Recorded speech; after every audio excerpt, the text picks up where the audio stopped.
Assalamualaikum warahmatullahi wabarakatuh.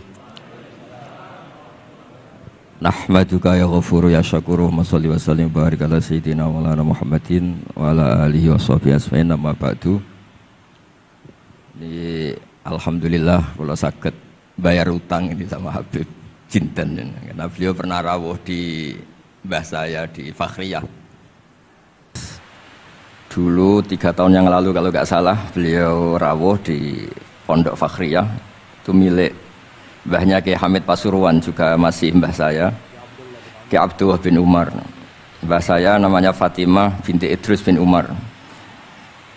Masih ingat saya ketika itu beliau menyebut satu ayat, wattaba'tu millata abai. Ini kata beliau Ustadz Mansur, umumnya orang tuh ingat kehormatan bapak-bapaknya yang keren-keren. Tapi kata Habib Jinten, baca wattaba'tu, yang penting tuh ikutnya, bukan bapaknya. Saya masih ingat. Terus Gus-Gus diem semua, sadar kalau dimarahin Habib Jinten. Jadi ya Gus-Gus diluk semua, tak tanya kenapa diluk, ini orang dari Jakarta kok marah Gus. Ya itu unik, itu cara istidlal guru-guru kita. Jadi kalau wattaba'tu millata abai, kata beliau rohnya itu di wattaba'tu itu. Ittiba awal cuma istakhir badai. Ittiba awalan baru bangga dengan bapak-bapaknya. Jangan bangga dulu nggak ittiba gitu loh. Jadi alim dulu baru bangga Habib Jinten. Jangan bangga muridnya Habib Jinten ndak alim-alim. Gitu Beb.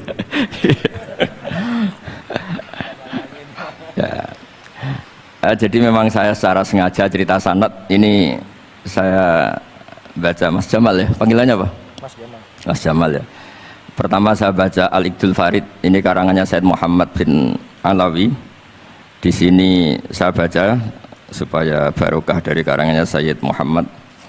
Di antara orang yang beliau sebut dari ulama Indonesia, beliau ngendikan Al-Habib Al-Mu'ammar Ali bin Abdurrahman bin Abdillah Al-Habsyi. Wal Habib, ya kuitang ini Bebe. Ya, jadi juga. Ya, ini juga jad beliau dari omnya Wal Habib Ali bin Husain bin Muhammad Al-Attas, Sahibit Tad. Wal Habib Hamid bin Muhammad bin Salim Asyiri. Wal Habib Muhammad bin Ahmad bin Zain Al-Haddad. Wal Habib Syekh bin Salim bin Umar Al-Attas. Nah, ini Wal Habib Salim bin Ahmad bin Jinten bin Syekh Abu Bakar bin Salim. Ini kitab karangannya Sayyid Muhammad bin Alawi. Terus ketika beliau cerita Sanad Ad-Darimi, Sunan Ad-Darimi, beliau ngendikan Arwi Sunan Ad-Darimi anis Sayyid Salim bin Jiddan Alian anil Habib Utsman bin Abdillah bin Aqil bin Yahya Al-Alawi Mufti Batawi, ya, an Utsman bin Hasan Ad-Dimyati anil Amir Al-Kabir. Jadi keberadaan Habib Salim ini mudawwan, selain faktanya beliau sering ta'lim juga mudawwan, dibukukan. Saya pernah hormat kholnya Syekhona Khalil. Di situ di antara manaqibnya ditulis min ajalli ta'lamidhi Salim Al-Habib An-Nasib Salim Maula Jinten, Alu Jinten disebut di situ. Jadi ini bukan cerita untuk tafakhur, bukan untuk fakhriyah, tapi ini memang fakta untuk fakhriyah. Karena pondoknya buyut saya juga namanya fakhriyah, ya. Minal fakhriyah ilal fakhriyah. Ya, minal fakhriyah ilal fakhriyah kata. Nah, ini tentang sanad. Tadi saya sudah mentasihkan beliau dan beliau mengkuatkan hujah kita. Dulu ketika Habib Salim banyak orang yang menyalahkan orang pakai celana, Beb. Nanti jenengan yang cerita. Beliau juga bela kultur itu. Saya pernah baca di kitabnya Said Muhammad Alawi, judulnya itu Manhajus Salaf fi Fahmin Nusus. Di kitab saya itu halaman 423. Nanti bisa dicek halaman 423. Di situ ada kata-kata wa kanat sunnatu Rasulillah sallallahu alaihi wasallam annahu yat'amu ma yajiduhu fi ardi wa yalbasu ma yajiduhu wa yarkabu ma yajiduhu mimma abahahu wa ta'ala. Terus beliau cerita, siapapun yang makan faman at'ama ma yajiduhu fi ardi fa huwa al-muttabi' lis-sunnah kama annahu hajjal baita min madinati nafsi faman hajjal baita min madinati nafsi fa huwa al-muttabi' lis-sunnah. Jadi supaya perasaan orang Indonesia ketika berpakaian seperti ini, seperti saya, seperti teman-teman ini, tetap tercantol, tetap terhubung oleh Rasulullah Shallallahu Alaihi Wasallam. Misalnya Nabi, karena beliau itu orang Madinah, tentu hajinya atau mikotnya dari Dzul Khulaifah. Karena kita orang Indonesia liwat Yalamlam ya harus liwat Yalamlam. Waqata Rasulullah li ahli Madinah dal Khulaifah, wa li ahli Syam al Juhfah, wa li ahli Najdin Qornan, wa li ahli Yaman Yalamlam. Jangan mentang-mentang ikut sunnah Nabi terus orang Yaman mikotnya dari dal Khulaifah, orang Syam juga dari dal Khulaifah. Semua itu harus min Madinati nafsi. Sama seperti Rasulullah yat'amu ma yajiduhu fi ardi, kita juga nat'am ma najiduhu fi ardina. Sehingga jangan sampai umat Islam yang perilakunya keseharian ini sudah baik kemudian merasa tercerabut dari sunnah Rasulullah Shallallahu Alaihi Wasallam. Karena Nabi seperti yang mana kita ingin dan kita tahu, ketika ada orang Arabi bilang Allahumma arhamni wa Muhammadan wa la tarham ma'ana ahadan, ya Allah hanya saya dan Muhammad yang perlu engkau kasihani, yang lain jangan. Kata Nabi, laqad tahajjarta wasi'an, rahmat Allah yang luas ini kamu persempit hanya karena mungkin kita orang Jawa, orang Indonesia. Makanya saya ini bangga ngaji sama Mbah Mun, beliau orang Jawa, saya ngaji juga hanya di Indonesia. Tapi guyonannya Mbah Mun dulu itu lucu. Wong koyok kon tuh kayak orang Jawa kayak kamu tuh mesti ada yang alim, karena Islam ini kafatal linnas. Makanya yang ahli nahwu itu Imam Sibawayh, padahal beliau Persia. Imam Ghazali juga bukan orang Arab tapi alim hujatul Islam. Karena Allah ingin memaklumatkan bahwa agama ini kafatal linnas, bukan milik orang Arab saja, bukan milik siapa saja, tapi kafatal linnas. Makanya kita harus bangga dengan tradisi para habaib. Ada Rauhah Bukhari.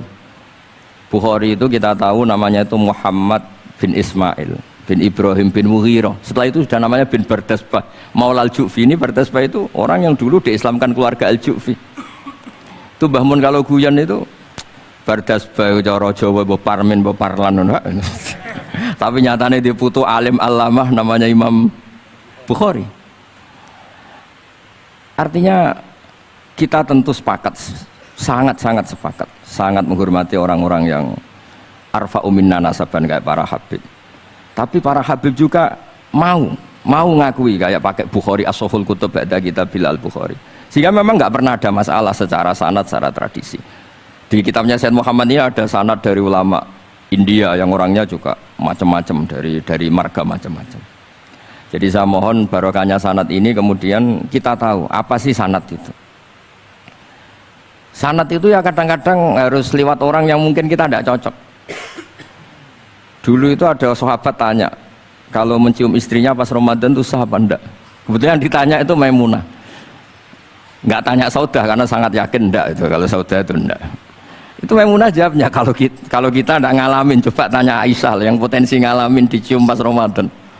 Sebetulnya istri yang Nabi itu sama Aisyah itu ya agak gimana yang namanya Dorro itu ya rival. Akhirnya tanya, ya Aisyah, gimana hukumnya lelaki mencium istrinya pas Ramadan? Ya dijawab sama Aisyah, qabbalani Rasulullah wa huwa shaim. Yang lainnya nggak bisa jawab, nggak ngalami. Jadi sanad tuh kadang ya cocok nggak cocok ya, memang itu fakta. Cara mandi junub, kayak apa pinternya sahabat cowok kalau mandi junub ya nggak tahu. Akhirnya tanya sama Sayyidah Aisyah, sama Sayyidah Maimunah. Apapun dekatnya istri Rasulullah, kalau perang ya nggak tahu. Wong itu lelaki. Begitu juga afdhalus sahabat kayak Abu Bakar, kadang harus mendapatkan hadis dari orang-orang yang nyun sewu agak deso, bahkan kadang maula kayak Sauban, kayak Rabi'ah bin Ka'ab, orang-orang biasa sekali, khodim dulu. Tapi ini kan barokahnya khodim itu tahu keseharian Rasulullah SAW di dalam. Misalnya Anas, apa kenangan kamu dengan Rasulullah? Kenangan saya itu saya khodam tu Rasulullah SAW asyra sinin. 10 tahun saya itu tidak pernah melakukan sesuatu, ditanya Nabi 5 sonata walali se'in taraktu 5 tarakta. Sehingga kalau saya pas baik itu ya gak berani tanya anak dalam saya, ngapain kamu? Dan sama ini pinter anut sunnah Rasulullah SAW. Akhirnya can dalam kula nggih saya naik beb orang tak tahu ditakoi. Jadi hal-hal seperti ini itu keseharian yang harus kita suka. Di antaranya lagi, inna min khiyari ummati fima nabba'ani al-malul a'la kauman yathakuna jahron. Di antara nanti umat pilihanku adalah orang-orang kalau tertawa itu keras sekali, kauman yathakuna jahron. Itu dulu juga, padahal ada riwayat kasratu dhahki tumitul qalba, banyak tertawa itu bisa mematikan hati. Tapi ini juga dilawan kalau banyak cemberut bisa frustasi. Nah, sehingga di ilmu ini ceritakan nanti di tasnya Habib Jindan. Semoga nasinya bener, saya tamu pasti dihormati. Nggak penting bener ndak itu nggak penting. Yang penting tamu itu dihormati. Ya kebetulan saya ini tadi kan hormat mbah saya, masih mbah saya Mbah Mutamakin di Hajan. Terus pagi tadi hormat buka luar di Sunan Kudus. Jam 7 saya tadi di Kudus. Ya, akhirnya sama teman-teman difasilitasi disuruh naik pesawat tadi jam 11 tadi. Tapi saya tidak capek karena memang saya senang cerita sanad. Tapi yang lucu-lucu saja. Nanti yang serius jangan saya, yang lucu-lucu saja. Biar lucu sampean tuh tidak ngawur, tapi ada sanadnya. Ada seorang mufassir yang bilang ketika nafsiri wa annahu wa adhaka wa abka. Allah itu zat yang memberi kamu tertawa. Mbok kamu ingin susah, tidak akan tertawa. Tapi kalau Allah menghendaki ya tertawa aja. Ada orang miskin frustasi, maunya gak tertawa. Tahu-tahu jalan-jalan ngerti badut, ya akhirnya tertawa. Ya karena adhaka itu fi'lullah. Kalau Allah menghendaki mau apa? Karena adhaka itu fi'lullah. Nggak bisa. Orang yang baru seneng kayak apa, nggak ingin nangis. Tapi kalau Allah menghendaki wa abka, dinangiskan ya tetap menangis. Wa anna wa adhaka wa abka. Karena kita ini semua adalah objek oleh kudrahnya Allah Subhanahu wa ta'ala. Saya itu sebenarnya paling nggak ingin ngaji bareng Habib loh. Selain kalah nasab ya kalah ganteng. Ya tapi ditakdir mau apa? Mau apa? Ya sudah sami'na wa ata'na. Jadi saya saat ini tidak cari pahala benar, tapi pahala tawadhu karena diundang ya. Saya sudah penting benar salah, penting tawadhu. Jadi saya tadi sedang rayu sama Allah, ya Allah, saya kali ini tidak cari benar, cari tawadhu. Dah mesti pahalanya besar tawadhu itu. Jadi supaya Islam ini gampang ya. Saya pernah cerita ke kiai yang khusyuk. Kalau sholat lama sekali, tak cerita ini hadis. Nabi itu gak pernah menegur orang yang sholat cepat. Yang ada itu sanad negur sholat lama. Terus tak cerita ini hadisnya Mu'ad, tertawa-tawa deh. Gus kamu itu raan kok masih punya dalil. Saya punya sanad.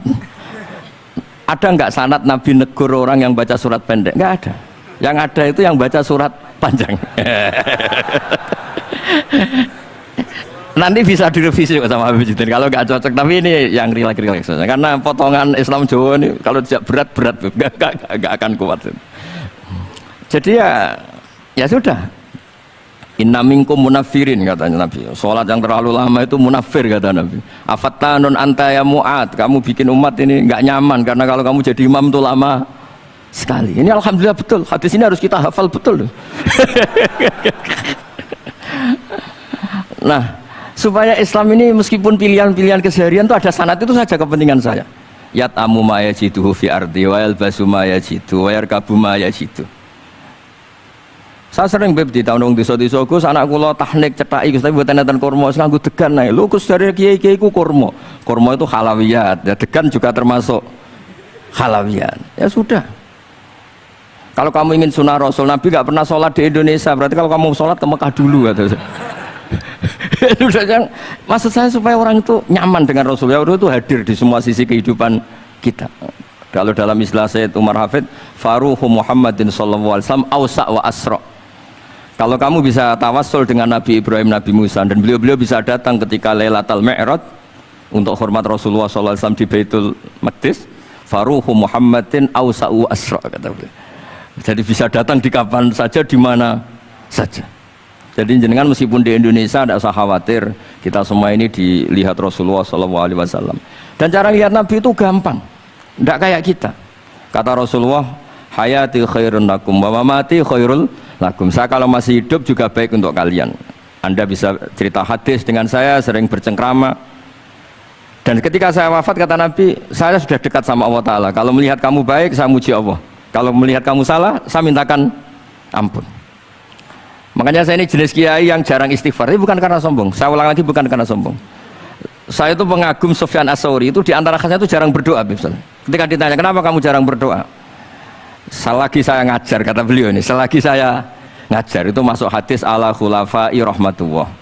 Waman khulafau kaya Rasulullah alladzina yuhyuna ma amatahun nas min sunnati. Jadi kalau saya baca Bukhari, otomatis dapat doanya Nabi ala khulafai rahmatullah. Timbang kamu doakan nangis-nangis gak jelas mandinya, mendingan mulang gitu. Terus kedua, doa hamalatil ars. Alladzina yahmiluna al-arsya wa man hawlahu yusabbihuna bihamdi rabbihim wa yu'minuna bihi wa yastaghfiruna. Kita semua sudah diistighfari sama malaikat hamalatul arsy. Rasulullah juga wastaghfir li dzambika walil mu'minina wal mu'minat. Fastighfaru Rasulillah qad kafana wa fawqal kifayah kata beliau.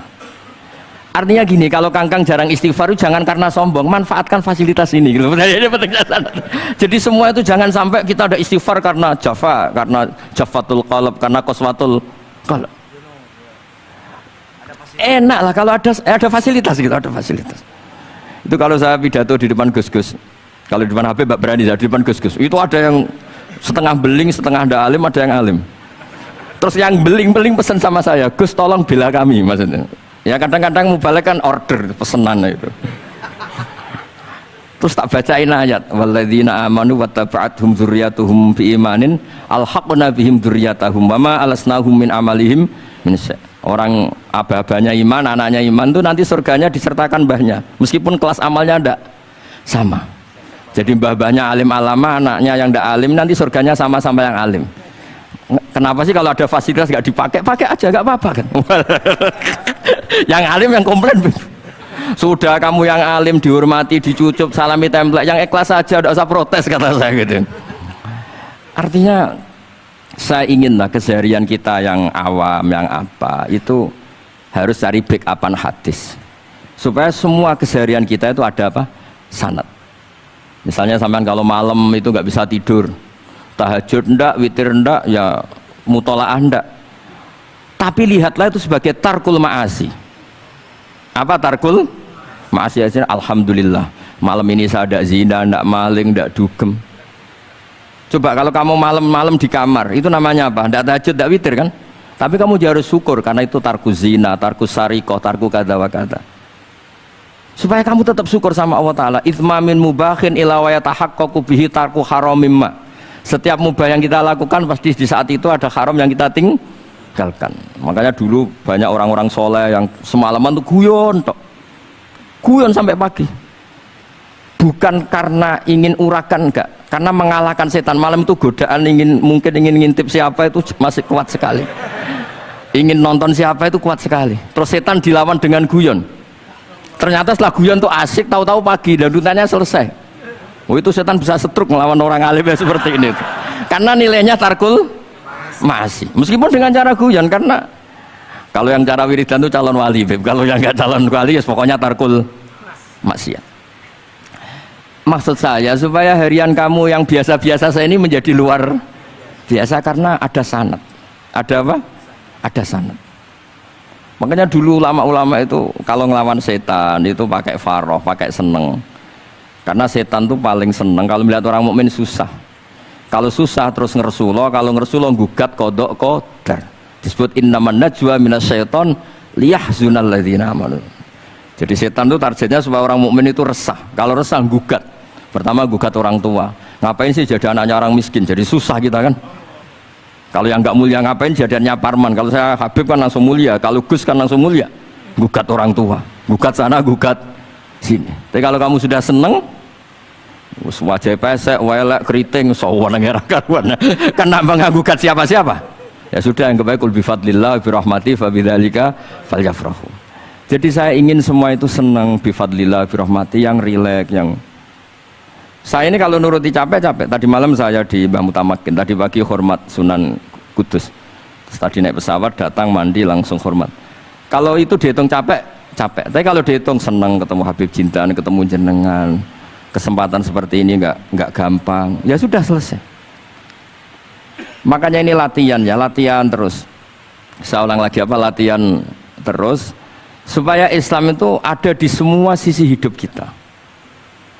Tuh, saya pernah sering cerita di mana-mana itu. Ada wali itu istrinya cerewetnya bukan main. Wah itu semua muridnya sudah tak biayai kamu cerai, nanti tak ganti istri yang lebih baik lebih. Nggak mau cerai alasannya apa? Ini wanita bahaya sekali. Kalau sampai dinikah orang lain, kasihan orang lain dapat musibahnya. Biar saya aja yang ngalami kata-kata wali itu. Jadi dia ada ingin, makanya ada juga kiai di santri buling di rumah teh. Santri ini nak pindah pondok, ngerusak pondok uang, mendingan pondok kuai. Jadi dia handle. Terus sekarang apa? Dia handle daripada ngerusak pondok orang lain, mendingan pondok saya saja. Jadi cerita-cerita seperti ini harus kita kaji supaya semuanya itu pakai sanad ilmu. Sama lihat di kitab Ihya itu ada bab-bab di Ajaibul Qalb, apa di bab apa Ajaibul, di situ kayak apa Imam Ghazali memerankan orang-orang pilihan Allah yang menjadi gampang melihat keseharian. Misalnya gini, misalnya Islam zaman akhir kan katanya tantangannya banyak. Coba kalau baca ayat wa ya'ballahu illa ayyutimma nurah wallahu mutimmu nurih. Agama ini milik Allah, diurus oleh Allah Ta'ala. Islam ke Indonesia itu enggak ditunggoni Nabi. Nabi sudah intaqala ila rafiqil a'la. Kadang di kampung-kampung di Islam nomodin. Ya jalan karena ini agama Allah. Kita ditinggal-tinggal orang yang lebih baik ketimbang kita. Islam kita tunggui. Ya jalan, memang ini agama Allah yang ngurus Allah. Kamu enggak usah khawatir. Jadi seneng kita bukan karena dablek, karena yakin jaminan Allah Subhanahu wa Ta'ala. Jangan sampai kamu itu seneng karena dablek, karena arogan, jangan. Karena bidomanillah, yakin bidomanillah wa bikafalatillah. Seperti senengnya Sayyid Abdul Muttalib. Ketika Ka'bah mau dirubuhkan Abraha, ada penyerangan Abraha. Ini yang Mbah Mun sering cerita ini. Wah itu semuanya kalah. Terus takok, man sayyidu hadhil wadi? Siapa tuan di sini? Abdul Muttalib. Abdul Muttalib itu datang dengan wibawanya yang luar biasa. Abraha itu sampai bingung dia. Kalau duduk di singgasana dia disalahkan orang banyak. Karena raja kok duduk berdua sama orang yang tidak raja.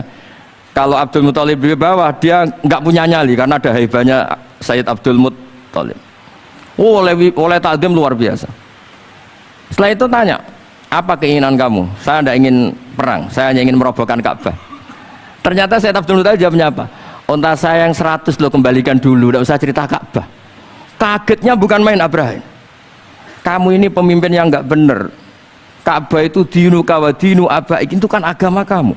Mau saya robohkan kamu malah bicara unta. Ini kamu itu pemimpin model apa? Jadi saya nyesal hormat kamu. Ternyata kamu mental kamu hanya mikir apa? Unta. Tapi jamnya Abdul Muttalib itu unik. Inna lihadal bait rabban hamaluk. Unta itu milik saya, kembalikan dulu. Kalau Ka'bah itu milik Allah, nanti diurus yang punya. jadi dibalik seenaknya itu ada tauhid yang luar biasa. Makanya saya termasuk kiai yang nggak susah kalau mau mati. Kalau mau mati, mati aja. Saya udah mikir kalau setelah saya ini agama gimana ya, gak gimana mana, agamanya Allah Ta'ala. Jadi dibalik, ya secara lahir kan seenaknya. Ternyata innal hadal bait rabban hamahu. Ka'bah itu ada yang punya, nanti biar diurus yang punya. Nah maksud saya kalau jenengan ini kan insya Allah dablek semua. Kawin ya nggak mikir istri saya nanti makan apa, ya kan? Masa depan kamu ya tidak dipikirkan, warisan nggak punya apa-apa, nggak punya ya sudahlah. Bukan karena dablek, karena tawak. Itu saja pokoknya saya ingin ngomong, pokoknya perilaku Anda keseharian itu jadi energi to'at, ya. Perilaku keseharian Anda ini jadi energi apa? Itu saja. Barokahnya kamu ngaji napa sanad. Itu dulu ada ulama miskin sekali. Itu tiap pagi datang ke gunung paling tinggi, terus dia duduk itu agak-agak angkuh itu. Siapa yang lebih raja ketimbang saya? Terus ditanya, kamu tidak raja kok merasa? Ukuran raja itu tidak ada yang berani nyurus. Di sini juga nggak ada yang berani nyurus saya. Lu itu sudah bisa syukur sampai mati. Karena sekali dia kumpul orang, lihat orang naik Alphard ngeluh, lihat orang punya istri cantik ngenes, lihat apa ngenes daripada gitu naik ke gunung. Siapa yang bisa menandingi keladatan saya dalam hidup ini? Ana ma'allah wabillah ngomel-ngomel sendiri. Tapi itu cara dia syukur. Cara dia apa? Syukur. Dan akhirnya betul dia punya sanad. Mangkana aminan fi sirbih mu'afan fi jasadi intahu kuntu yaumi faka'anna ma khizat lahu dunya bihadzafiriya. Ya sebentar orang itu sehat, ya aminan fi sirbih mu'afan fi jasadi intahu kuntu yaumi faka'anna ma khizat lahu dunya bihadzafiriya. Jadi ini madhab saya, karena saya diundang di sini pasti Habib Jidan juga ingin khas saya. Jadi kalau saya pura-pura tawadhu, pura-pura baik kan kaget. Kenapa Gus Bak sekarang jadi baik kan nanti? Ya ini anggap saja jujur. Ya kok rubah itu. Nggih ngoten mawon mugi-mugi barokah. Assalamualaikum warahmatullahi wabarakatuh.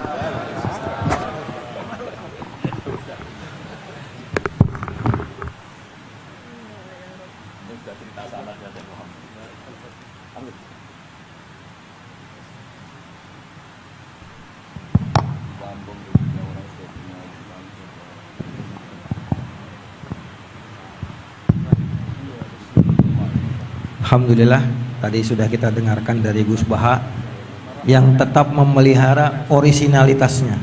Ya. Karena kalau berubah katanya nanti Habib Jindan nyesel ngundangku malah berubah katanya. Bukan yang saya lihat di YouTube katanya gitu ya. Alhamdulillah masih campur bahasa Jawa juga walaupun di sini banyak orang Betawi yang gak ngerti. Dan Gini. Saya bahasa Jawa itu bentuk tawaduk saya. Berarti saya kiai lokal hanya kiai Jawa. Saya sering dikomplain orang. Gus, Anda ini kiai nasional kok ke bahasa Indonesia. Justru ini bentuk tawaduk saya. Kamu itu gak pernah rasanya jadi kiai gitu. Nabi-nabi saja dulu aja iskola li kaumi. Jadi hanya terus akhirnya jangan ngawur saja masih punya dalil kan. Jadi saya bahasa Jawa itu justru tawaduk saya. Saya merasa kiai ya di daerah saya, di komunitas saya. Udah merasa kiai global, kiai nasional. Wong nabi-nabi dulu aja sekolah di kaum. Kecuali banyak Habib Jindan ini. Ini yang lila kafatil khalq. Yang lainnya itu kaumi semua. Sebenarnya saya tidak ingin berargumentasi supaya kamu tahu bahwa pilihan saya itu ada sanad itu aja.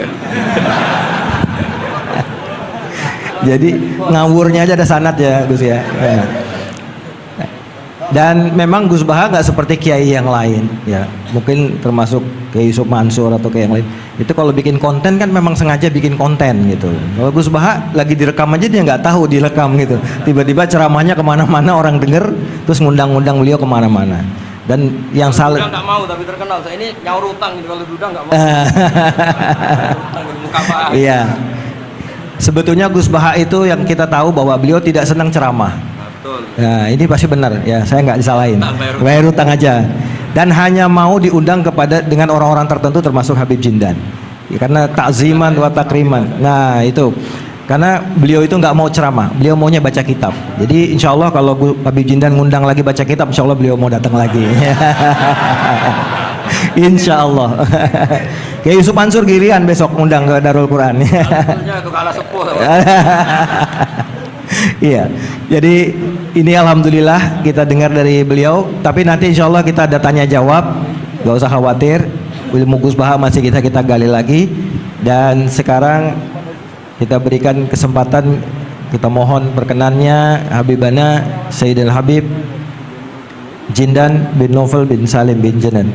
Alaihi falyatafaddal.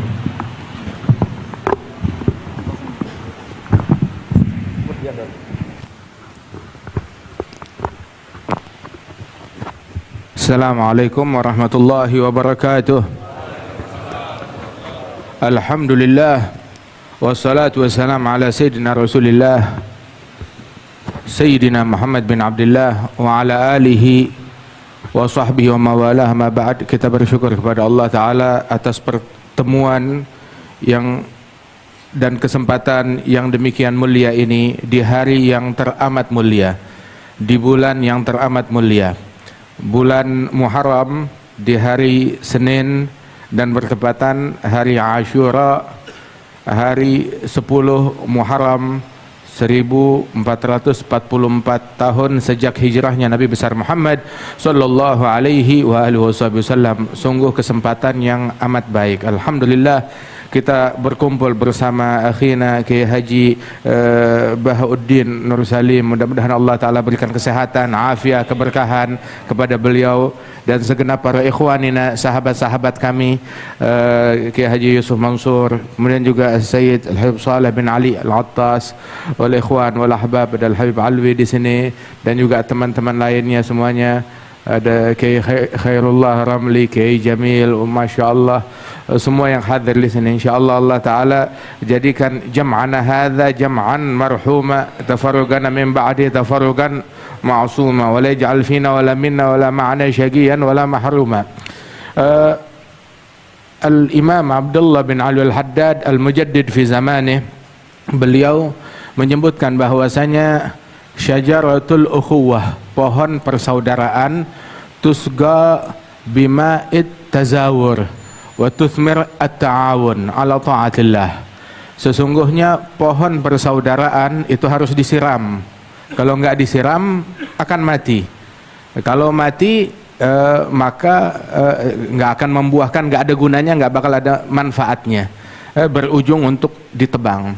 Maka pohon persaudaraan itu harus dirawat. Dirawatnya adalah dengan tazawur, disiram dengan saling berziarah, saling berkunjung. Alhamdulillah, sebagaimana beberapa tahun yang lalu kita pun juga berziarah ke tempat datuknya Gus Baha di Al-Fakhriyah. Hari ini Gus Baha datang ke Al-Fakhriyah, Masya Allah, min Al-Fakhriyah ila Al-Fakhriyah, Masya Allah. Jadi sebenarnya ya nggak kemana-mana, kalau ditanya di mana lagi, di Al-Fakhriyah sudah. Masya Allah, min Al-Fakhriyah ila Al-Fakhriyah. Kemudian juga apabila sudah disiram, dia akan berbuah, dan berbuahnya adalah at-ta'awun ala ta'atillah, saling bantu di dalam mentaati Allah Subhanahu wa taala. Dan perkumpulan yang semacam ini, perkumpulan para talabatul ilm, para pecinta ilmu agama, penuntut ilmu agama, maka ini adalah sesuatu yang disukai oleh Allah, disukai oleh Rasulullah sallallahu alaihi wasallam. Apalagi kita berkumpul ka ikhwah fillah, sebagai orang-orang yang bersaudara karena Allah Subhanahu wa taala. Dan perkumpulan bersama al-ikhwah fillah, bersama saudara-saudara yang dijalin persaudaraan karena Allah, itu merupakan sesuatu yang sangat agung, yang sangat luar biasa.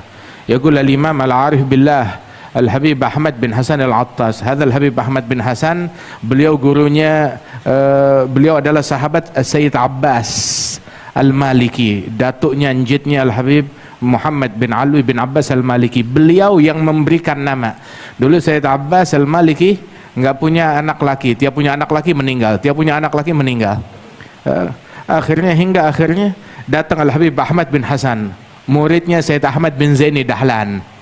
Berarti ini adalah agran kepada Syekhana Khalil Al-Bangkalani.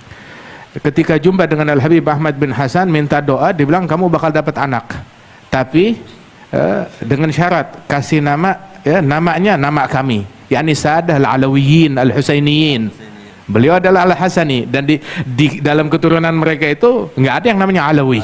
Alawi kebanyakan dari kalangan Sadah Al-Husainiyin. Kalau kamu mau, maka beri namanya kami. Begitu. Siapa namanya? Alawi. Maka Sayyid Abbas menyetujui, baik, dengan syarat, ya, di usia muda, di usia belia belasan tahun, beliau sudah menjadi pengajar di Masjidil Haram. Di Masjidil Haram zaman dulu yang mengajar orang sepuh semua, 60 tahun, 70 tahun, begitu. Yang 50 tahun mengajar itu jarang. Ini belasan tahun mengajar di Masjidil Haram. Subhanallah, lahir anak, dikasih nama Alawi, dan di usia belasan tahun, di bawah 20 tahun, itu sudah mengajar di Masjidil Haram. Masya Allah, dengan sertifikat atau persetujuan dari para syuyukh yang ada di zamannya tersebut. Fahakadha hadha Imam Al-Habib Ahmad bin Hasan Al-Attas, beliau bilang, ana idza ja'ani al-ikhwan fillah qad taraktu ba'd awradi li'anna al-awrad tuqda wa mujalasatul ikhwan fillah la tuqda. Saya kalau jumpa dengan atau kedatangan orang-orang yang saya cintai karena Allah, majalisus salihin, kumpul dengan para ulama wa salihin, maka terkadang itu mengambil daripada waktu wirid, waktu zikir, dan kebiasaan rutinan amalan wirid saya. Maka saya tinggalkan demi ngebelain untuk majelis yang semacam ini, untuk duduk yang semacam ini. Kenapa? Sebab wirid bisa digodok nanti. Tetapi kalau duduk bersama para salihin, ini nggak bisa digodok. Ya, kesempatannya cuma saat ini aja. Begitu, nggak bisa digodok. Walidzalik, alhamdulillah atas jalsa dan perkumpulan yang luar biasa ini, dari mana kita berbicara dalam perkumpulan ini tentang perhatian kepada turath dan sanad di dalam keilmuan dari para ulama yang berada di wilayah Nusantara ini.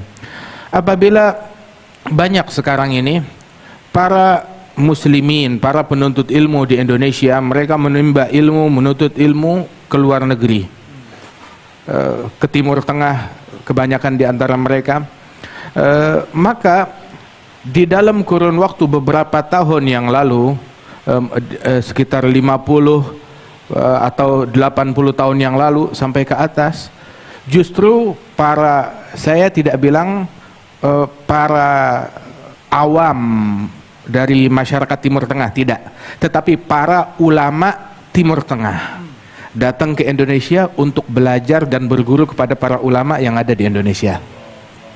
Subhanallah. Kalau kita istilahnya para santri kita pergi belajar ke Timur Tengah untuk mengambil sanad, belajar dan berguru. Tapi di masa-masa keemasan ilmu di Indonesia, para ulama dari Timur Tengah, banyak di antara mereka ketika datang ke Indonesia dan berguru kepada para ulama yang ada di Indonesia. Bukan satu, bukan dua, bukan tiga, demikian banyak. Faminal mutaakhirin, di antara para ulama al-mutaakhirin yang demikian adalah Al-Imam Al-Arif Billah Al-Allamah Ad-Da'i Al-Kabir Al-Habib Ahmad Mashhur bin Taha Al-Habib Ahmad Mashhur bin Taha Al-Haddad. Ada Al-Habib Ahmad Mashhur bin Taha Al-Haddad. Beliau adalah rekan atau agran Sayyid Ali bin Abbas Al-Maliki, guru Sayyid Muhammad bin Ali bin Abbas Al-Maliki. Beliau adalah agran Al-Habib Abdul Qadir bin Ahmad, agran Al-Jad Salim Al-Jad Muhammad. Beliau datang ke bumi Indonesia ini di masa itu untuk berguru kepada para ulamanya. Di antaranya adalah Al-Imam An-Nagib Sadah, An-Nagib Lisadah Al-Alawiyah, Al-Imam Alawi bin Muhammad bin Tahir Al-Haddad yang dikubur di mana namanya, di Bogor. Yang ayahnya juga dikubur di Tegal, Al-Habib Muhammad bin Tahir Al-Haddad. Beliau datang ke Indonesia berguru kepada Al-Habib Muhammad bin Al-Habib Ali bin Muhammad bin Tahir. Hadha Al-Habib Ahmad Mashhur. Zakar Syekhana Al-Habib Umar, kalau Imam Ahmad Mashhur bin Taha Al-Haddad ini beliau aktif giat berdakwah, terutama di wilayah Afrika. Orang masuk Islam di tangan beliau. Itu kadang di majelis beliau itu masuk ke pedalaman, kemudian sudah beliau membaca maulid di sana. Baru mulai baca maulid itu di satu kampung, orang-orang kampung mulai datang berkumpul, dan mereka, kebanyakan dari mereka belum kenal Islam. Datang hadir di situ, di majelis tersebut, di majelis maulid itu, orang yang datang masuk Islam di tangan beliau. Bukan satu, bukan dua, hampir semua yang datang masuk ke dalam agama Islam. Dan tiap yang masuk Islam beliau berikan pakaian. Loh, kenapa? Sebab datangnya nggak berpakaian, telanjang. Di Afrika, artinya berpakaiannya masih sangat terbuka. Tiap yang datang diberikan pakaian dan masuk ke dalam agama Islam. Sehingga di hidupnya beliau, di masa hidupnya, masuk Islam di tangannya itu hampir 200.000 orang. Di masa ketika saat beliau meninggal dunia, di akhir hayatnya, yang masuk Islam di tangan beliau atau di tangan muridnya 200.000 orang. Habbah idza barakal maula tulagi hubub. Ditelusuri sanadnya, nggak taunya ngajinya di Indonesia juga. Beliau belajar kepada para ulama di Hadramaut, kemudian juga belajar kepada para ulama di Indonesia, termasuk kepada kakek kami Al-Jad Al-Habib Ali bin Abdurrahman Al-Habsyi Kuitang, Al-Habib Ali bin Muhammad bin Tahir Al-Haddad. Bahkan dulu itu ada seorang ulama besar, Al-Imam Al-Habib Abdullah bin Muhsin Al-Attas. Al-Habib Abdullah bin Muhsin Al-Attas kelahiran Hadramaut. Di Hadramaut berguru kepada Al-Habib Abi Bakar bin Abdullah bin Talib, Al-Habib Saleh bin Abdullah. Kemudian berguru juga kepada Al-Habib Ali bin Muhammad Al-Habsyi, berguru kepada Al-Habib Ahmad bin Hasan Al-Attas, berguru kepada para ulama, wali-wali besar dari murid-muridnya Sayyid Ahmad bin Zaini Dahlan. Kemudian datang ke Indonesia, beliau datang berguru kepada ulama yang ada di Indonesia. Di antaranya adalah Imam Ahmad bin Muhammad bin Hamzah Al-Attas yang di Indonesia. Dulu punya majelis zawiyah musalla di Pekojan sana, dulu tinggal di Semarang dan Pekalongan. Masya Allah, hingga akhirnya beliau kembali ke Jakarta, kemudian tinggal di Bogor dan wafat dikubur di sana. Termasuk Al-Imam Al-Habib Alwi bin Muhammad bin Tahir Al-Haddad yang kita sebutkan ini. Ketika beliau datang ke Indonesia ini, beliau berguru kepada para ulama yang ada di Indonesia, yang saat itu imamnya adalah Al-Habib Muhammad bin Idrus Al-Habsyi. Al-Habib Muhammad bin Idrus Al-Habsyi yang dikuburkan di Surabaya, di Ampel. Begitu wafat Al-Habib Muhammad bin Idrus Al-Habsyi, beliau berguru lagi kepada menantunya Al-Habib Muhammad bin Idrus, Al-Habib Muhammad bin Ahmad Al-Mihdar. Begitu Al-Habib Muhammad bin Ahmad Al-Mahdhar wafat dan meninggal dunia, maka beliau berguru kepada Al-Habib Abdullah bin Muhsin Al-Attas hingga wafat Al-Habib Abdullah bin Muhsin Al-Attas, dan beliau menjadi rujukan para ulama yang ada di zamannya.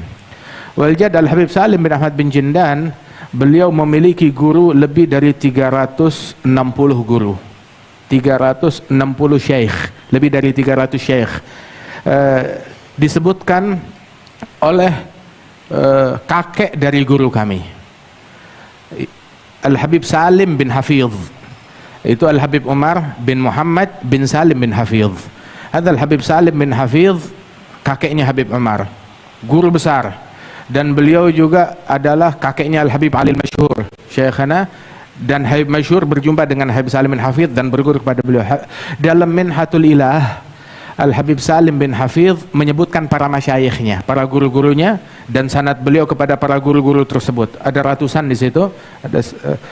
Kemudian menyebutkan satu sosok dari ulama Indonesia. Di antaranya adalah ada beberapa sosok, di antaranya Al-Jad Al-Habib Salim bin Ahmad bin Jindan. Kalau dari segi usia, Al-Habib Salim bin Ahmad bin Jindan dengan Al-Habib Salim bin Hafidh itu beda jauh, umurnya beda. Lebih dari 10 tahun atau 15 tahun, usianya tuh terpaut sangat jauh. Tapi Al-Habib Salim bin Hafidh itu ma'ruf, dikenal tawadhu'nya sangat luar biasa.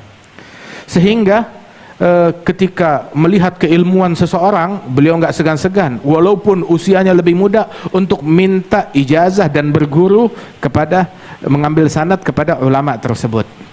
Dan ini juga disebutkan Al-Imam Tahir bin Husain bin Tahir, beliau bersaudara dengan Al-Imam Abdullah bin Husain bin Tahir, Tahir bin Husain wa Abdullah bin Husain. Al-Imam Tahir bin Husain seorang ulama besar, wali besar, guru daripada mufti Betawi Sayyid Uthman bin Abdullah bin Yahya. Al-Habib Abdullah bin Umar bin Yahya ketika beliau datang ke Makkah Al-Mukarramah bertemu dengan ulama Haramain, ditanya tentang keadaan pamannya. Siapa pamannya? Paman beliau adalah Abdullah bin Husain dan Tahir bin Husain. Hadal Habib Abdullah bin Umar bin Yahya pernah datang ke Indonesia, membangun banyak masjid di Indonesia, dakwah puluhan ribu orang masuk Islam di tangan beliau di Indonesia, dan hingga keadaan beliau itu membuat resah para penjajah, sehingga para penjajah itu mengintimidasi beliau dan bahkan menyihir beliau, menyantet beliau, mengguna-guna beliau. Akan tetapi subhanallah, beliau sembuh, sehat begitu, dan tidak terpengaruh apapun daripada fisiknya, kecuali beliau nggak bisa makan apa-apa, cuma bisa makannya susu. Jadi cuma minum susu. Dan di antara sifat wara'nya beliau, sampai beliau itu punya sapi betina begitu, yang dia perhatikan makanannya harus halal, minumannya harus halal. Nah, susunya dia ngambil dari situ. Jadi kemana pergi dakwah ke pelosok, dia bawa sapinya itu. Dikenal Sahibul Bagarah. Sahibul Bagarah Al-Imam Abdullah bin Umar bin Yahya. Hadal Habib Abdullah bin Umar bin Yahya Imam Al-Alawiyin. Beliau ini waktu datang ke Mekah, ke Haramain Syarifain, itu beliau ditanya oleh para ulama yang ada di sana. Ditanya oleh para ulama yang ada di sana an khalihi Tahir bin Husain wa an khalihi Abdullah bin Husain bin Tahir. Maka dijawab oleh Imam Abdullah bin Umar bin Yahya, amma khali Tahir bin Husain bin Tahir ijtama'at fihi syurut al-imamah al-uzma. Terpadukan pada diri pamanku Tahir bin Husain persyaratan untuk menjadi Amirul Mukminin, sempurna. Untuk persyaratan untuk menjadi Amirul Mukminin, dan itu nggak gampang. Paling nggak harus menjadi mujtahid mutlak. Wahakadha, dengan segala kesempurnaan yang dimiliki oleh Tahir bin Husain bin Tahir. Wa amma khali Abdullah bin Husain bin Tahir, adapun pamanku Abdullah bin Husain bin Tahir, takhalla 'anil muhlikat wa tahalla bil munjiyat wa wasfuh ihya wa ziyadah. Beliau telah mengobati dirinya, mensucikan diri dari al-muhlikat. Ihya Ulumuddin ada rubu' muhlikat. Itu beliau sudah selamat dari rubu'ul muhlikat tersebut. Wa tahalla bil munjiyat, semua munjiyat yang ada dalam ihya itu beliau sudah amalkan dan praktekkan. Dan sifat beliau apa yang ada di dalam kitab Ihya dan lebih lagi. Ihya wa ziyadah. Hadza Abdullah bin Husain bin Tahir. Nah, hadza al-Imam Tahir bin Husain, kakaknya al-Imam Abdullah bin Husain bin Tahir.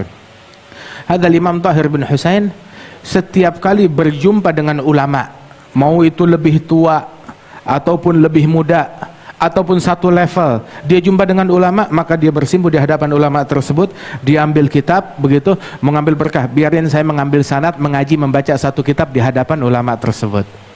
Subhanallah. Al-Imam Abdullah bin Al-Haddad, beliau bilang, saya tidak mendengar satu ulama pun di lembah Hadramaut, melainkan saya datang kepada beliau untuk mengambil, menimba ilmu kepada para ulama tersebut. Dan tidak ada satu kitab ilmu yang ada di Hadramaut melainkan saya pernah mengkajinya atau dibacakan di hadapan saya, minimal satu kali. Biasanya berkali-kali dibacakan di hadapan beliau radhiyallahu anhu ardhah. Alhasil, dalam sanad keilmuan tersebut banyak para ulama datang ke bumi Indonesia ini berguru kepada wali-wali yang ada di sini. Termasuk juga yang kita sebutkan Al-Habib Ahmad bin Muhammad bin Hamzah Al-Attas. Ada Imam Ahmad bin Muhammad bin Hamzah Al-Attas datang ke Indonesia. Dia berguru kepada Al-Habib Syekh Boto Putih, Syekh bin Ahmad Bafagih. Dan juga ada satu gurunya di Madura dari Baharun, ulama. Subhanallah. Dia berguru kepada mereka para ulama wali-wali besar tersebut yang dimuliakan oleh Allah Subhanahu wa taala tersebut. Wal Jad Al-Habib Salim bin Ahmad bin Jindan yang disebut oleh Al-Habib Salim bin Hafidh, Habib Salim bin Hafidh dalam Minhatul Ilah menyebutkan di antara guru saya adalah Sayyid Salim bin Ahmad bin Husain bin Jindan ibni Syekh Habib Bakar bin Salim. Al bin Hafidh dengan sama-sama bin Syekh Habib Bakar bin Salim, kita semuanya. Syekh Abu Bakar punya anak 13 laki-laki, semuanya wali, semuanya wali besar. Itu diantara putranya Imam Umar Mihdar ibni Syekh Habib Bakar bin Salim yang mengatakan la arda wa adna talamizati mithal Abi Yazid Al-Bustami. Al-Imam Syekh Umar Mihdar ibni Syekh Habib Bakar bin Salim, beliau bilang, saya tidak rela, tidak ridha murid saya yang paling rendah kalau kewaliannya seperti Abu Yazid Al-Bustami. Minimal harus lebih daripada Abu Yazid Al-Bustami. Datuk beliau Syekh Habib Bakar bin Salim bin Abdullah bin Abdurrahman bin Abdullah ibn al-Imam Abdurrahman As-Saggaf yang hidup 700 tahun yang lalu. Syekh Habib Bakar 450 tahun yang lalu wafatnya beliau. Ada Imam Abdurrahman As-Saggaf, itu beliau punya anak laki 13, semuanya wali. Itu Syawah bilang mithlal Junaid asgharhum, anak yang 13 yang kewaliannya paling kecil, paling rendah, itu sekali berimam Junaid. Subhanallah, radhiyallahu anhum wa ardhahum. Mereka punya anak 13, semuanya jadi wali. Kita sekarang hatta yang satu, yang dua, ayo kita rawat, kita didik dengan benar. Al-Walid Al-Habib Naufal, itu beliau dapat dari ayahnya Al-Jad Al-Habib Salim bin Jindan. Beliau selalu menasehati, didik anakmu, ajarkan mereka berguru kepada ulama yang bersanad tentu saja, sehingga kalau mereka benar menjadi ulama, maka walaupun kamu bukan orang alim, tetapi kamu menjadi bapaknya ulama. Masya Allah, menjadi bapaknya ulama. Subhanallah, alhamdulillah. Ini anugerah dari Allah Subhanahu wa taala buat mereka yang mendidik anak-anaknya hingga menjadi para ulama. Dan di situ Al-Habib Salim bin Hafidh menyebutkan bahwasanya Sayyid Salim saya berjumpa ketika mengajar kitab Luma di Masjid Tanah Abang Al-Ma'mur. Artinya di masjid kajian umum, kitabnya kitab Luma, usul fikih. Masya Allah. Haqi Syirazi, Abu Ishaq Syirazi, sahib Muhadzab Tanbih Luma. Dan dulu menjadi kajian umum di masjid, diajarkannya pengajian umum kitab Luma di Masjid Al-Ma'mur Tanah Abang, masjid tua di situ.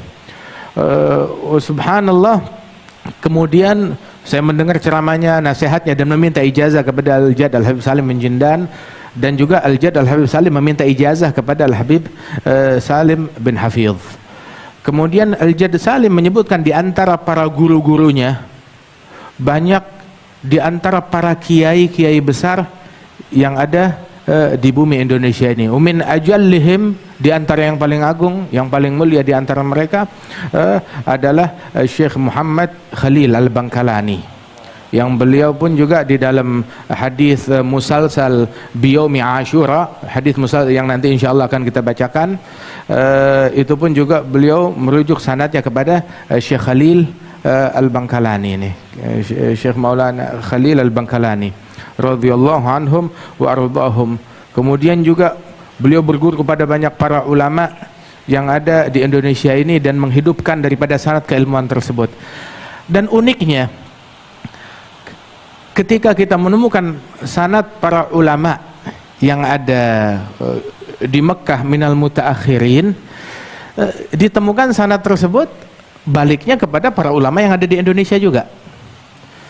Sumber sanad keilmuan dalam ahadis, dalam keilmuan yang ada di Mekah, yang dimana minal mutaakhirin merujuk kepada Sayyid Muhammad bin Alawi bin Abbas Al-Maliki, yang mana Sayyid Muhammad bin Alawi bin Abbas Al-Maliki selalu dan banyak dan hampir di setiap majelis beliau ketika berbicara tentang hadis, tentang keilmuan, tentang sanad, beliau merujuk kepada Al-Jad Al-Habib Salim bin Ahmad bin Jindan, yang mana setiap kali Jaddi Salim datang ke Mekah, Sayyid Muhammad bin Alwi beliau yang mendampinginya dan belajar berguru kepada Al-Jad Salim. Saat itu usianya masih muda sekali, yang mendampingi ke semua tempat dan belajar kepada Al-Jad Al-Habib Salim bin Ahmad bin Jindan.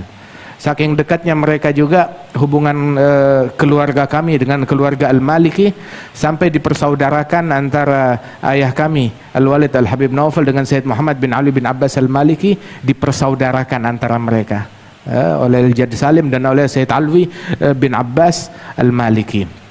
Kemudian juga Sayyid Ali bin Abbas mengambil dari Al-Jad Salim, Al-Jad Salim pun juga mengambil dari Sayyid Ali bin Abbas Al-Maliki dan para ulama yang ada di Mekah. Bahkan Syekh Muhammad Yasin Al-Fadani yang berasal dari Padang, tapi menjadi rujukan ulama dunia, musnidid dunia kepada Syekh Muhammad Yasin Al-Fadani, hingga Al-Habib Ibrahim bin Aqil bin Yahya, Al-Ibrahim bin Umar bin Aqil bin Yahya.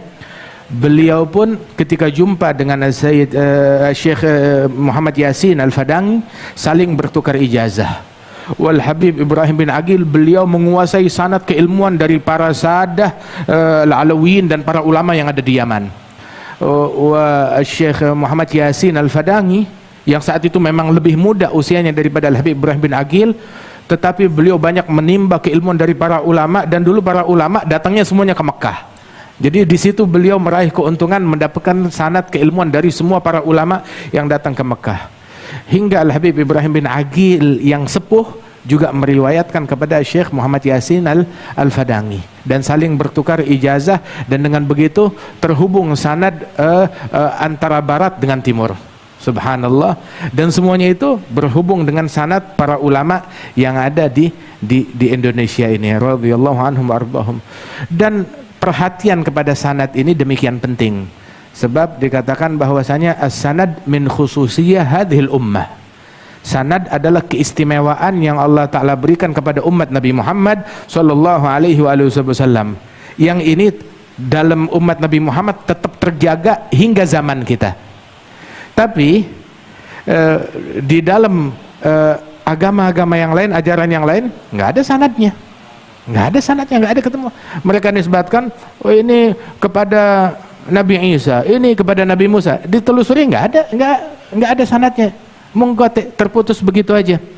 Subhanallah, dari Israiliyat yang mereka dapatkan. Subhanallah.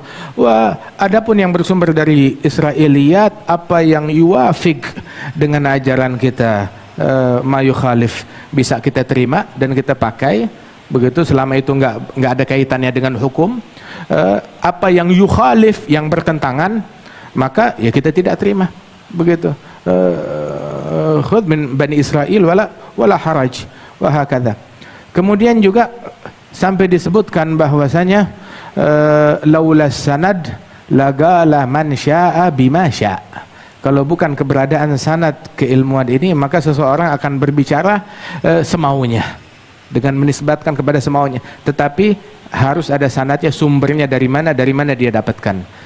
Dan sanad bukan cuma dalam keilmuan atau di dalam kitab yang dia baca, tetapi di dalam sanad laisa fin nusus faqat, bukan di dalam nas-nas ilmiah, tetapi sanad di dalam fahmin nusus. Pemahamannya juga harus bersanad. Sebab kalau tidak, sebagaimana disebutkan oleh Nabi Muhammad SAW tentang pemahaman yang tidak bersanad, walaupun dalam Al-Quran, dalam hadis al-musalsal bi mashit turab, kama rawa jaddana al-Habib Salim Muhammad bin Jandan, itu dalam hadis musalsal bi mashit turab, itu Rasul SAW dengan asanidnya menyebutkan man takallama fil Qur'an bi ra'yihi, dalam riwayat bi ghairi ilm falyatabawwa maq'adahu minan nar. Kata Nabi sambil mengusap ke tanah, barang siapa yang berbicara tentang Al-Qur'an tanpa didasari ilmu, dalam riwayat bi ra'yihi, menurut saya, kalau enggak salah, saya rasa, Al-Quran pakai perasaannya dia, menafsirkan Al-Quran bi ra'yihi, maka falyatabawa, bersiap untuk duduk di singgasana di neraka. Sudah punya kursi di neraka, artinya pasti masuk. Waliyadzubillahi min dzalik. Yakni hatta faham di dalam nusus itu harus dengan pemahaman yang bersanad. Termasuk juga dalam metode, dalam cara juga bersanad. Subhanallah, kita sampai cara pidato, cara ceramah diajarin, ada rambunya, ini boleh, ini enggak boleh, ini lakukan, ini jangan dilakukan. Dan bimbingan ini kita dapat dari walidina, ayah kami Al-Habib Naufal bin Salim bin Jandan, sebagian beliau dapat dari ayahnya, Khatib Indonesia Al-Jad Al-Habib Salim bin Jandan, sebagaimana beliau dapat dari ayahnya, dari guru-gurunya, begitu sampai kepada Rasul sallallahu alaihi wasallam, taujihat. Sebagaimana ini juga kita dapat dari Syekhana Al-Habib Umar bin Muhammad bin Salim bin Hafidh, ada rambunya, ini boleh, ini enggak boleh. Begitu, ini boleh diucapkan, ini enggak boleh diucapkan. Jangan sebut nama individu tertentu yang bertentangan, jangan sebut namanya. Jangan sebut nama kelompoknya. Kenapa? Sebab hadzal uslub yunaffir. Orang tidak membuat orang menjadi balik, justru membuat dia makin ogah balik, makin enggan untuk kembali. Subhanallah. Ada hikmah di dalam metode dan cara, sampai cara yang sedetail itu pun juga diajarkan kepada murid. Ini salah satu numudaj, salah satu contoh dari apa yang mereka ajarkan di dalam metode, di dalam akhlak, di dalam perangai, di dalam apapun yang mereka lakukan itu semuanya bersanad. Musalsalatun anhum asanidu akhdhihim ila khairi mahmudin wa ashrafi hammadi, abun yatalagga an abihi wa hakadha fayalaka min aba kiramin wa ajdadi. Sampai juga disebutkan dalam Imam Abi Bakar Asyilli dalam Masyar' Arawi, itu setiap kali menyebutkan sosok seorang ulama besar atau wali besar yang ada di Tarim dari para ahli bait, fulan bin fulan wulida bi Tarim wa hafizal Qur'anal azim, qara'a muhadzaba wa tanbih wa ta'addaba bi abih. Subhanallah, ta'addaba bi abih. Artinya mereka mustawahum di dalam keilmuan sangat luar biasa. Jadi kita kalau mau bicara tentang mereka yang kita kenal, para wali songo tersebut, yang mana mereka ini dalam sanad keilmuan mereka itu, sanad keilmuan mereka sesuai seperti nasabnya mereka. Subhanallah, mereka punya sanad keilmuan dari jalur yang banyak berbeda-beda, tetapi juga nasab mereka juga sanad. Subhanallah, yang mana mereka adalah keturunan dari Al-Imam Abdul Malik bin Alwi Ammal Faqih bin Muhammad Sahib Merbat bin Ali Khala Agasam bin Alawi bin Muhammad Maula Som'ah bin Alwi bin Ubaidillah bin Ahmad Al-Muhajir bin Isa bin Muhammad Al-Nagib bin Ali Al-Uridhi bin Ja'far Sadiq bin Muhammad Al-Bagir bin Ali Zainal Abidin ibn Al-Husain Al-Syahid bin Ali bin Abi Talib wa ibn Fatimah Az-Zahra binti Nabi Muhammad sallallahu alaihi wasallam. Jadi nasabnya mereka itu juga sanad juga, radhiyallahu anhum wa ardahum. Nah, mereka ini pun juga di dalam keilmuannya, dalam sanadnya ta'addaba bi abi. Dan mereka yang dikenal wali songo tersebut bukan cuma sekedar wali terus sudah, enggak, tapi mereka wali, mereka alim, mereka wari', mereka zahid, mereka tegi, subhanallah, di setiap mata rantainya. Begitu, setiap individu dari mereka, wali juga, ulama juga, mufti juga, da'i juga, zahid, wari', sadiq, wa hakadha, radhiyallahu anhum wa ardahum. Sehingga Syekhana Al-Habib Umar bin Muhammad bin Salim Al-Hafidh ketika menyebutkan tentang silsilah sanad keilmuan daripada wali-wali yang ada di Indonesia ini, yang diadakan haulnya ini, fulan bin fulan bin fulan, beliau adalah wali ibn wali ibn wali ibn wali sampai Nabi Muhammad, alim ibn alim ibn alim ibn alim ibn alim terus sampai Nabi Muhammad, wari' ibn wari' ibn wari' ibn wari' ila Nabi Muhammad, zahid ibn zahid ibn zahid ibn zahid ila Nabi Muhammad. Bahkan di antara syuyukhna, di antara guru-guru kita yang dalam sanad yang kita punya ini, Gutub ibn Gutub ibn Gutub ibn Gutub ibn Gutub ila Nabi Muhammad. Min jumlati hadha Syekhana Al-Habib Abdul Qadir bin Ahmad bin Abdurrahman As-Segaf, yang sanadnya itu Al-Gutbiyah, bahkan di dalam nasabnya beliau dan di dalam sanad keilmuannya beliau, radhiyallahu anhum wa ardahum ajma'in. Masya Allah. Wah, artinya kita di sini kita punya bid'ah sendiri. Indonesia ini, masyarakat Indonesia ini, keilmuan ini adalah hadhihi bid'atuna. Ini adalah asetnya kita, ini adalah miliknya kita. Jangan sampai kita sia-siakan dan kita lupakan dan kita tinggalkan. Sebab semuanya ini mahmakan keilmuan dari para masyayikh dari Masyriq ataupun dari Maghrib, dari arah Khabil, Nusantara, ataupun dari Syarqil Awsat, dari Timur Tengah, dari Hijaz, ataupun dari Syam, ataupun dari Yaman. Al-ilm rahimun baina ahli. Ilmu itu adalah rahim, hubungan rahim, silaturahmi antara para pemiliknya. Subhanallah. Waktu tahun 18 Hijriyah kita pergi haji bersama Syekhana Al-Habib Umar. Terus kita datang ke tempatnya Sayyid Muhammad bin Alwi bin Abbas Al-Maliki. Kemudian berbicara tentang sanad para masyayikh Hijaz. Wal Habib Umar juga berbicara tentang sanad para masyayikh Al-Yaman yang dikenal.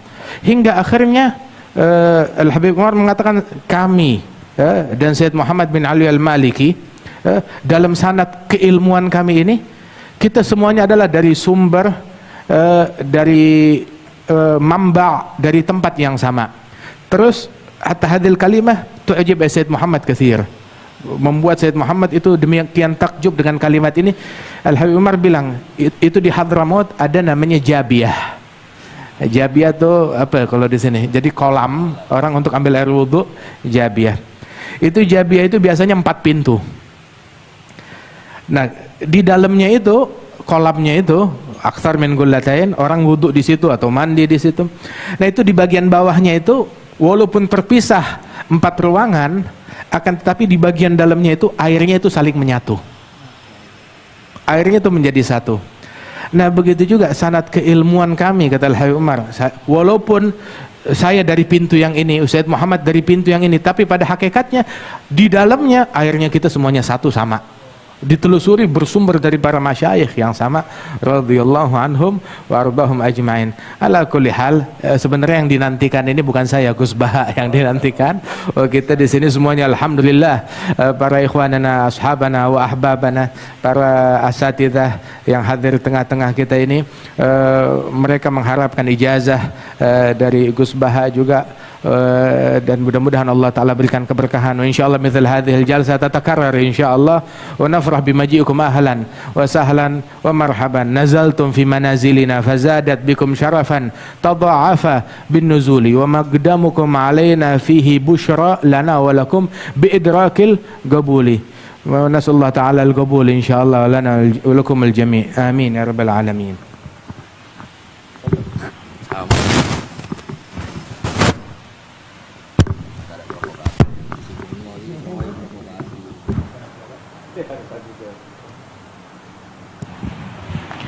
Alhamdulillah, ternyata yang kita dapat dari Habib Jindan sangat banyak sekali, sampai saya nggak bisa nyatet gitu saking banyaknya. Tapi memang nama-nama sadah ini memang pendek-pendek, Ahmad, Abdullah. Jadi kalau saya mencoba ngulangin lagi pasti salah, gitu. Kalau Habib Jindan sudah di luar kepala. Intinya adalah beliau menyimpulkan, dan ini poin yang sangat penting bagi kita, bahwa sanad keilmuan ulama Nusantara itu kalau bahasa anak sekarang bukan sanad kaleng-kaleng, ya. Artinya sanad yang luar biasa, sampai kata beliau tadi di masa keemasannya, yaitu di abad mungkin 2-3 abad yang lalu, itu banyak ulama dari Timur Tengah yang justru istifadah mengambil ijazah kepada ulama-ulama Nusantara, dan itu pun disebutkan dalam sabatnya Syekh Yasin Al-Fadani yang sangat banyak. Bahkan beliau punya kitab khusus sabat dari Masyaikh Nusantara yang sayang belum pernah dibaca di Indonesia. Ini dikatakan Said Mamduh, jadi belum pernah dibaca. Bahkan waktu itu kami dengan Habib Hamid Al-Gadri, Habib Ali Bahar pernah niat mau coba bikin acara itu di PBNU, undang Syekh Said Mamduh untuk membahas kitab itu. Jadi sanad Syekh Yasin yang khusus dari ulama Nusantara. Dan ini luar biasa.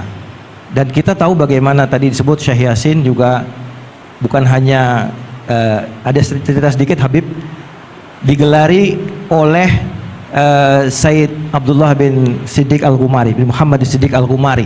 Pada saat tinggal di tempatnya Syekh Yasin 2 minggu, kemudian mereka saling yang disebut dengan tukar sanad. Itu apa istilahnya, Gus, kalau dalam bahasa ini? Saling tukar sanad, Habib, apa istilahnya itu? Tadabbaj ya, mudabbaj. Nah, itu antara Said Abdullah Al-Ghumari dengan Syekh Yasin Al-Fadani. Nah, ternyata Syekh Yasin punya sanad al-musalsal bi aklil jir, makan belut, kalau bahasa kita ikan lele. Dan itu Said Abdullah terperanjat, belum pernah ketemu musalsal yang semacam itu, sehingga beliau waktu itu menobatkan Syekh Yasin, antal an musnidul asr, bukan musnidul dunia lagi, karena nggak ada lagi di zaman ini yang selengkap Syekh Yasin sanadnya. Dan karena beliau punya al-musal bi akli jir, makan belut, ikan yang kayak ular itu ya. Nah, ini tentu saja sebuah kekayaan yang luar biasa. Artinya ulama Maroko seperti Said Abdullah Al-Ghumari mengakui keulamaan Syekh Yasin Al-Fadani. Begitu juga kita kenal Datuk Habib Jindan, Habib Salim bin Ahmad bin Jindan, termasuk pemilik sanad Ali di dalam periwayatan hadis. Dan istimewanya Habib Salim bin Jindan, yang saya tahu, mohon koreksi kalau salah, beliau selalu ketika minta ijazah sanad li auladi wa banati. Betul ya Habib ya? Sehingga putra dan putri Habib Salim bin Jindan fi nafsi tabaqah abihim. Jadi anak-anaknya Habib Salim, yaitu Habib Naufal dan semuanya, itu satu tabaqah dengan Habib Salim bin Jindan abahnya. Padahal yang minta ijazah abahnya, tapi diikutkan dalam istijazah itu. Sehingga Pak bibi beliau Syarifah yang kemarin meninggal, Sakinah yang baru meninggal, Fatimah yang baru meninggal, Sakinah yang masih hidup, putri dari Habib Salim bin Jindan di daerah Otista ya, baru meninggal kemarin. Itu memiliki sanad yang selevel dengan Habib Salim Jindan yang sangat ali, sehingga banyak ulama yang datang. Ketika kami datang ke rumah beliau, alhamdulillah kami udah istijazah juga Habib, itu yang datang ke situ bukan main-main. termasuk masyayikh dari Maroko, dari Maghrib, dari Irak, dari Syria, datang semua ke sana minta ijazahnya Habib Salim bin Jindan melalui putri beliau Syarifah Sakinah binti Salim bin Jindan, karena tobakoh level periwayatannya yang sama. Nah, barangkali yang bisa kita contoh nanti, ya tadi juga udah dicolek sama Habib Jindan kepada Gus Baha, kayaknya jauh-jauh datang ke Jakarta Gus Baha kalau nggak hadiahin ijazah ke kita kayaknya gimana gitu. Nah, tadi Gus Baha bilang langsung tutup aja, jangan provokasi lagi katanya. Ya, jadi oleh-oleh sanad dan ijazah baik dari Habib Jindan dan juga dari Gus Baha, kita harapkan di hari Asyura yang mulia ini, dan mudah-mudahan bisa menghidupkan ya, kemuliaan dan tradisi riwayah yang di Nusantara ini memang kurang berkembang Habibana. Ya, itu juga banyak disampaikan oleh beberapa ulama kita yang sekarang mulai dihidupkan kembali. Dan alhamdulillah Gus Baha termasuk yang sangat concern dengan hal itu. Baik para jamaah sekalian, waktu kita tidak banyak, jadi tadi boleh dibuka termin pertanyaan ataupun tanggapan. Kita punya waktu sampai jam 4, ya 10 menit lagi. Berarti saya cuma bisa kasih 2 penanya dengan waktu penanya masing-masing 1 menit atau 2 menit. Jadi jangan panjang-panjang. Dipersilahkan. Dengan siapa Habib? Abdurrahman Sahal. Kiai Abdurrahman Sahal. Habib oke? Okay? Kiai Abdurrahman Sahal. Taib satu lagi. Ustaz Nawawi dari? Taib. Silakan perkenalkan dirinya. Tolong jangan lebih dari 1 menit karena waktu kita tidak sampai 10 menit. Kita berikan nanti untuk kedua beliau untuk menjawab. Silakan.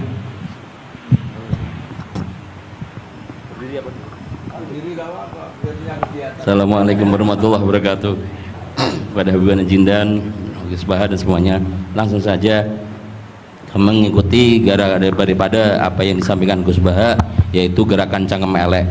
Alhamdulillah tempat kita di daerah Bogor khususnya bertempat yang berseberangan dengan beberapa faham yang macam-macam, dan itu mustajab gerakan cangkem elek untuk menghadapi mereka ngoten Gus.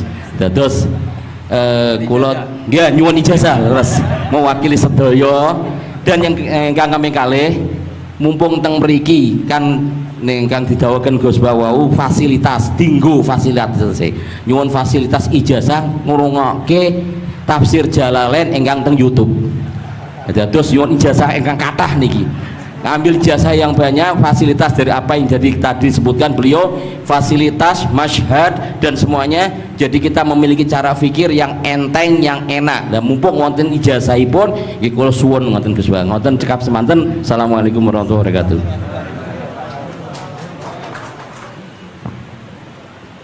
Assalamualaikum warahmatullahi wabarakatuh. Gus Baha, saya Nawawi Bahrudin. Kalau secara organisasi saya dari PCNU Kota Tangerang. Saya Mustasar. Bersyukur sekali saya bisa berjumpa dengan Gus Baha dan Habib Jindan, yang beliau ini keduanya adalah idola saya. Kalau boleh ngaku, saya ini ngaku sebagai santri kalong virtual via YouTube Gus Baha dan Habib Jindan. Jadi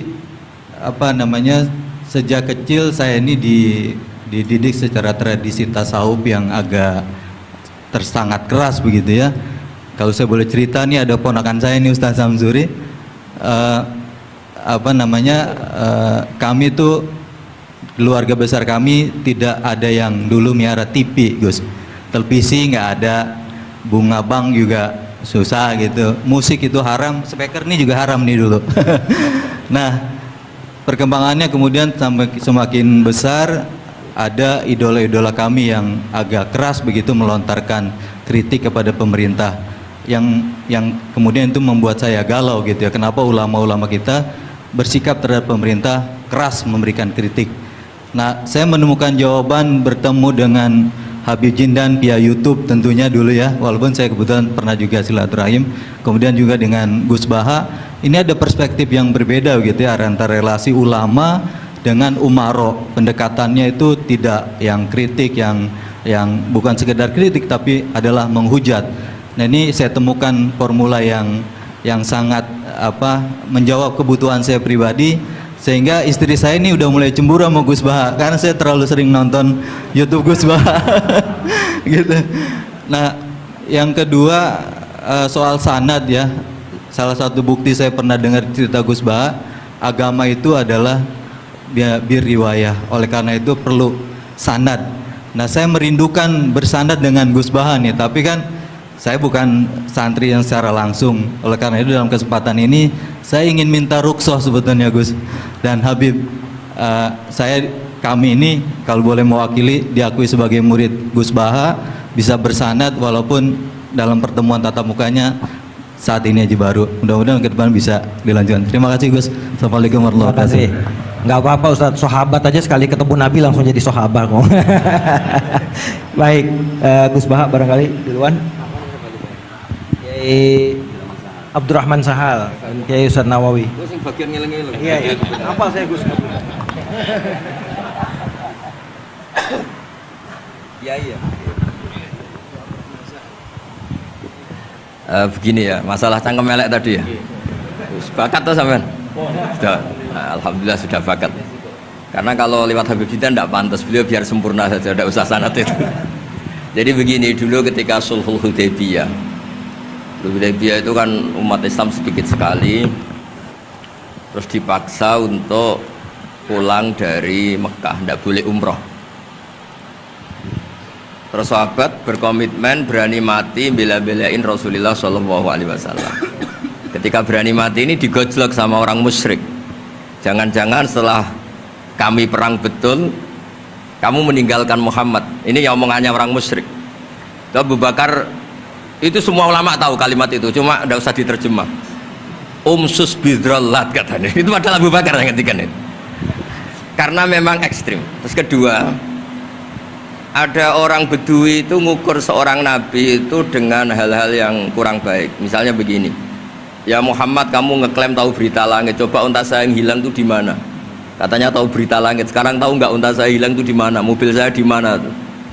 Begitu juga ketika untanya hamil, bunting itu tanya, Muhammad, kalau kamu nabi katanya tahu berita langit, kamu tahu isinya yang di unta saya ini? Itu ada sahabat yang saking nggak kuatnya demi bela nabi itu, udah kalau tanya gitu tanya saya terus. Terus si tadi orang tadi dibilangin sahabat, nazauta 'alaiha fakanat minha sakhlah. Jadi intinya ini Habib Jintan biar senyum-senyum aja. Jadi intinya kadang ad-difa sama orang-orang gitu mau tidak mau nggak ada pilihan itu. Kalau yang ma'ruf di Quran ya uffil lakum wa lima ta'buduna min dunillah. Jadi ketika Nabi Ibrahim, ini sering saya patah-patah supaya tidak paham semua karena ini sanad kurang baik, tapi kebutuhan itu biasanya yang minta itu yang jenisnya ya, seperti ini yang sudah cangkem elek cuma butuh legitimasi gitu. Jadi dia butuh nggak tanggung jawab, dilimpahkan ke saya. Kalau saya kalaupun salah kafaroh saya banyak. Saya kan ngapalin Quran. Kalau orang itu hafal Quran, inna wa ta'ala la yu'adibu qalban wa al Quran. Kalau kamu sekali salah, adabnya banyak. Kalau saya punya penawar banyak itu. Jadi faja'alahum judadan tadi. Siapa yang memecahi berhala ini? Kata Ibrahim, yang bawa kapak. Kenapa mecahin? Mungkin sentimen dia ingin disembah sendiri katanya. Tanya yang bawa kapak. Kata orang-orang kafir, kamu kan tahu berhala itu tidak bisa ngomong, masa disuruh nanya gitu. Otak kamu di mana? Nggak bisa ngomong, nggak disuruh nanya. Otak kamu di mana? Ibrahim balik. Ya balik ngendikan, balik mengatakan uffil lakum, otak kamu lalu di mana? Kayak ditanya aja tidak bisa jawab kok kamu sembah. Jadi di beberapa kesempatan sahabat belain Nabi sampai gitu. Jadi banyak orang Bedui, orang-orang peradaban, karena Nabi itu memang nyatanya mendapat berita dari langit, mereka terus itu dijadikan alasan. Unta saya hilang di mana Muhammad? Ini di mana? Unta saya ini hamil, itu bentuknya kayak apa? Katanya kamu tahu berita langit, masa gini aja enggak tahu? Ya terus tadi saya enggak tahu, sahabatnya mungkin kayak jenengan enggak tahu saya. Terus dia ambil, udah tanya saya aja. Nazauta 'alaiha fakanat minka minha sakhlah. Nazauta itu sudah paling anaknya ya kayak kamu lah, kamu yang nazauta 'alaiha, enggak usah diterjemah nazauta 'alaiha itu. Tapi potongan-potongan gini tahu kira nazauta 'alaiha itu kayak. artinya ya memang dalam banyak hal memang nggak bisa dihindari hal-hal seperti itu. Ya tapi tentu yang suasananya ilmiah bukan hadzun nafsi ya, suasananya yang ilmiah bukan apa? Hadzun nafsi. Karena kadang-kadang memang mau nggak mau kayak ya tadi orang-orang yang menghujat Nabi, orang-orang yang apa itu. Kadang-kadang paling efektif itu ya jawab seperti itu. Ya, jawab seperti itu sudah berapa tadi? 3 kan? Nah itu bukti bahwa kadang-kadang itu nggak ada pilihan dalam menjelaskan. Ya, nggak ada pilihan dalam menjelaskan. Ya, maksudnya seperti itu. Tapi tidak tahu saya. Daripada anggawah bibitan kan kasihan. Saya aja yang jawab. Nah, terus tadi yang Jalalain urutin sanad saya memang sebetulnya kalau saya boleh milih di mana-mana sanad tuh ngajinya utuh. Saya dulu ngaji Mbah Mun itu mulai Jamul Jawami, Fathul Wahab banyak. Sebagai keluarga Quran, bapak saya itu hafal Quran itu kayak Fatihah, ma'ruf itu di daerah saya. Tidak ada orang hafal Quran kayak Fatihah kayak bapak saya itu. Makanya tradisi keluarga kami memang Quran. Terus babah kami juga dari ulama Lasem, Habib Jidan pernah rawuh di mbah saya. Kebetulan pondoknya mbah saya namanya juga Al-Fakhriyah Habib ya. Jadi karena kalau konstruksinya tidak khatam seperti ini namanya ijazah amma. Ijazah amma ya cukup lah buat rame-rame. Tapi secara keilmuan itu masalah karena konstruksinya belum selesai. Makanya tadi saya senang Habib Jidan ketika cerita ada orang ngajar lumak.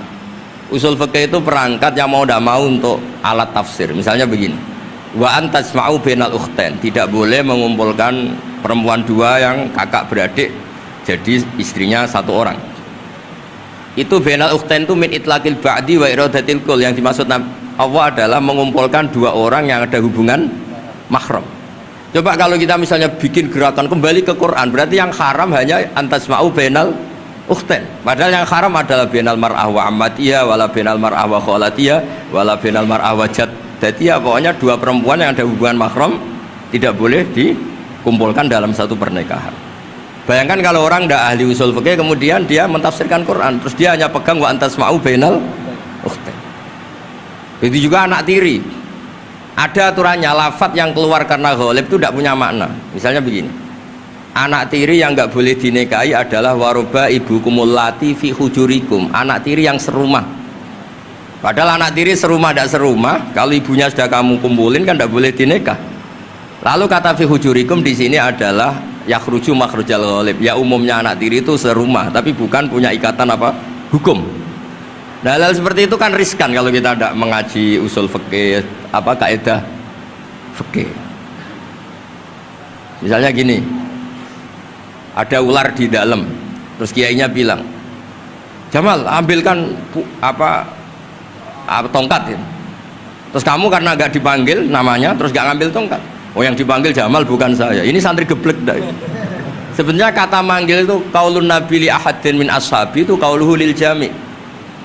Yang hal-hal yang baik, yang darurat siapapun yang bisa melakukan harus melakukan itu meskipun nggak dipanggil. Coba semua wiridan, ya Mu'ad inni uhibbuka.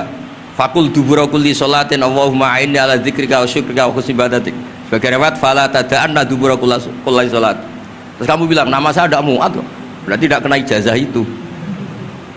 Itu harus ada analisis usul fikih. Kalau enggak ya habis kita. Semua wiridan tuh ya Abu Hurairah, ya Mu'ad, ya Aba. Nah, terus kamu saya ada yang di waksiati Rasulullah, ada yang diijazahi ya enggak bisa. Jadi masalah sana tuh maunya kalau sampean orang baik ya semua kebaikan tuh saya ijazahkan. Ya tapi tentu beda yang ngaji betulan sama yang ngaji begini-begini itu. Ya memang seperti itu karena kalau ingin jadi ulama konstruksinya memang harus utuh. Karena tadi ada usul fikih, ada kaidah fikih, ada macam-macam kayak tadi wa antasma'u bainal ukhtain. Itu ya zaman Nabi Sugeng sudah nambahi wala bainal mar'ati wa amatiha. Tidak boleh menikahi istri dan budenya atau bulenya. Nah kenapa Nabi tidak bilang wala bainal mar'ati wa jaddatiha? Kayaknya orang kelainan kalau kepikiran seperti itu. Loh kalau bule itu masih masuk lah. Ya misalnya istri kamu 17, bulenya 27 kan, oh cantik budenya kan masih bisa mikir gitu. Tapi kalau istri kamu 20, mbahnya 80, kok kepikiran itu kan. Sehingga di hadis memang hanya wala bainal mar'ati wa ammatiha, wala bainal mar'ati wa kholatiha. Nabi tidak mengatakan wala bainal mar'ati wa jaddatiha. Kayaknya kalau orang normal tuh tidak kepikiran gitu. Ya tapi apapun itu nyatanya Quran hanya wa antasma'u bainal ukhtain. Itu kalau nggak dijelaskan pakai usul fikih, ini Ini min itlaqil badi wa iradil qul secara balaghah. Ya, itu kan tidak bisa. Nah, di sini pentingnya ngaji khatam. Makanya saya suka ngaji Jalalain dengan penjelasan fikih, penjelasan usul fikih, karena supaya orang itu tahu lah bahwa maknani Quran tadi seperti yang didhawuhkan Habib Jindan itu. Ya kalau kamu tidak menguasai betul, terus akhirnya ngomong menurut saya, Quran kok menurut saya, menurut perasaan saya tidak bisa. Kata Habib Jindan kok biroi, ya sudah pesen tiket di neraka. Ngeri kan? Apalagi sudah biroi dapat penghormatan, dapat uang, dapat panggung. Islam kok menurut saya, loh ini Islam yang menurut Rasulullah, Islam kok menurut saya. Makanya ini saya fanatik bahwa kitab tadi saya tunjukkan ke Habib Jindan beberapa kitabnya Said Muhammad yang menyebut mbah beliau apa supaya mudawwan. Dulu itu ada orang alim alama namanya Les bin Sa'ad. Kata Imam Syafi'i, al-Les afqahu min Malik illa annahu daya'ahu ashabu. Imam Les secara fikih itu lebih alim dibanding Imam Malik, tapi daya'ahu ashabu. Murid-muridnya enggak menulis. Andai kan Habib Salim tidak punya putra Habib Novel, tidak punya cucu Habib Jindan, mungkin orang tidak bakas lagi Habib Salim.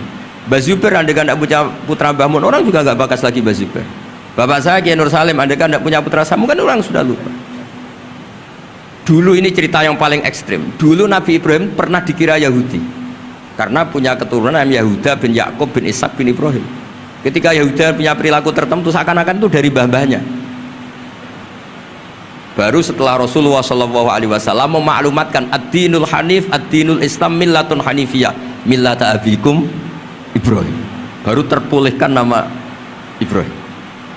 Makanya kalau dalam nasihat Arab itu kama takarrama bi Muhammadin Adnan. Dulu orang tuh nggak tahu Adnan itu siapa, Qusay itu siapa, Kilab itu siapa. Gara-gara punya cucu yang bernama Rasulullah Muhammad SAW, Sayyidul Khalqi, orang nyari-nyari Abdul itu siapa, Abdul Muthalib itu siapa, Hashim itu siapa. Akhirnya diketahui Sayyid Abdul itu orang yang ganteng, perilakunya baik. Abdul Muthalib itu orang yang pertama sering makan-makan, ngasih makan orang haji gini-gini. Dikatakan Syaibatul Hamdi karena terus orang ini dikatakan wasumi afisul bin Nabi sallallahu alaihi wasallam dzakara wa ta'ala walabba. Ini dikatakan Qusay litaqasi fi biladi qudaatal Qosiyah, terus dikatakan Kilab likas roti takalubi fil ardi karena orangnya aktif, sering berjuang di mana-mana. Terus jadi makanya kalau jenengan punya anak, punya cucu, doakan jadi orang baik karena status anda ini tertera cucu-cucu anda. Lho nggih, misalnya bapak sampean alim terus putune nak domino di situ, mabuk-mabuk di situ, itu disatakan makam keramat apa tempat mabuk. Nah, makanya dzurriyyah ini penting. Makanya ketika Allah memberi hadiah pada Rasulullah Muhammad SAW kepada semua nabi, itu disebut wa ja'alna dzurriyyatahu humul baqin. Ketika dikatakan kalimat tauhid juga wa ja'alaha kalimatam baqiyatan fi aqibi. Makanya ukuran orang baik itu ya anaknya, cucunya, apa-apanya, karena ini yang meneruskan status kita. Ya jelas ya. Itu kalau anda ini ngaji khatam, konstruksi itu tahu. Tapi kalau tidak khatam, ya hanya modal qabilna terus. Ya tapi agak apa-apa daripada sama sekali. Malah yudraku kulluh la yudraku kulluh. Nggih, kersane disambung Habib Jindan. Tawak tuh. Mboten kersane kula ikut dengarin dari. Yang cangkem elek enggak usah, bisa tok aja Beb. Jenengan enggak patut yang itu. Yang sanad aja. Mboten sampun. Mboten sampun. Yang sanad ijazah amal. كما إن صحت لنا الإجازة كما أجازنا سيد الوالد الحبيب نوفل بن سالم بن أحمد بن جندان عن والده الحبيب سالم بن أحمد بن جندان عن شيوخه جميعا عن الوالد الحبيب نوفل عن جد الحبيب علي بن عبد الرحمن الحبشي وكذلك كما أجازنا الجد الحبيب محمد بن علي بن عبد الرحمن عن والده الحبيب علي بن عبد الرحمن الحبشي وكما أجازنا شيخنا ومربينا الإمام الحبيب عمر بن محمد بن سالم بن حفيظ عن شيوخه وكما أجازنا شيخنا الحبيب علي المشهور بن محمد بن سالم بن حفيظ وشيخنا السيد محمد بن علي بن عباس المالكي والحبيب عبد القادر بن أحمد السقاف والحبيب أبي بكر بن علي بن أبي بكر بن علي بن عبد الرحمن المشهور، والحبيب زين بن إبراهيم، والحبيب سالم بن عبد الله بن عمر الشاطري، وأخيه الحبيب حسن، جميع مشايخنا. فبأسانيدهم إن صحت لنا الإجازة أجزناكم في تعلم والتعليم، تذكر التذكير، في الدعوة إلى الله تعالى، وفي أذكار سادة بني علوي، وفي كل ما يقربكم إلى الله. إن صحت لنا الإجازة أجزناكم بذلك.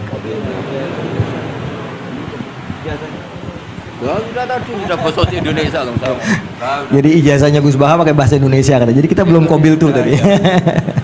Insya Allah, ya insya Allah. Ada al-iznu bima'nal ijazah, insya Allah. Jadi sudah diizinkan, yaitu ijazah cangkem elek tadi dengan ijazahnya pengajian beliau lewat medsos, insya Allah bil izin, ya. Karena kalau kita mengaji kitab itu tidak perlu ijazah lagi sebetulnya kalau udah qiraatan ala syekh bimana iznuhu wa ijazatuhu, insyaallah. Dan sanadnya tadi sudah diberikan juga oleh Habib Jindan dari para guru beliau, dan mudah-mudahan kita beroleh manfaat dan barokah dengan majelis ini, dengan begitu banyaknya ilmu dan ma'rifah yang kita peroleh. Bahkan kita julus mujalasatul alim, ini termasuk juga dalam kebaikan yang kita dapatkan di hari Asyura ini. Dan karena di dalam Asyura itu ada zur aliman, ziarahi orang alim, dan kita sudah melakukan itu dengan ziarahnya dengan Habib Jindan dan Gus Baha. Dan insya Allah mudah-mudahan kita semua pulang ini beroleh banyak gembolan pahala, ya insya Allah, ya, gembolan pahala dan ijazah dari kedua beliau insya Allah, ya.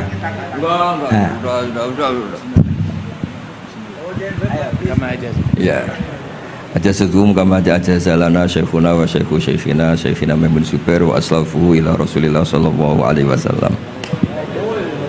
Bilna ijazah wa tasyarrafna bikum wa jazakumullah khairan katsiran. Kiai Yusuf Mansur mau ngasih ijazah enggak? Kali kalau Kiai Yusuf Mansur ngasih duit aja sama kita buat ongkos pulang. Setuju nggak kira-kira? Oh setuju katanya. Baik, alhamdulillah majelis kita berjalan begitu lancar, mudah, tidak ada gangguan kendala, dan semuanya pasti karena barokah para masyayikh kita, para ulama-ulama aslafun saleh yang telah meridhoi dan ridho dengan majelis kita ini.